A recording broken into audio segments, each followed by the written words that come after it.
Hey guys, in this video, I will show you how to transfer money from Venmo to Cash App. Alright, so let's begin with the video. First of all, open the Venmo app and make sure you are on the Me tab. Under your Venmo balance, tap the transfer button.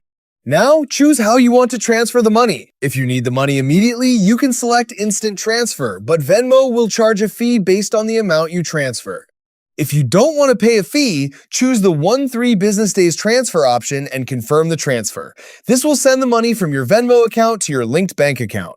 Once the transfer is complete, open the Cash App and go to the Money screen. Here, tap the Add Money or Cash button. Enter the same amount that you transferred from Venmo, and then tap Add. Cash App will pull the money from your linked bank account and add it to your Cash App balance.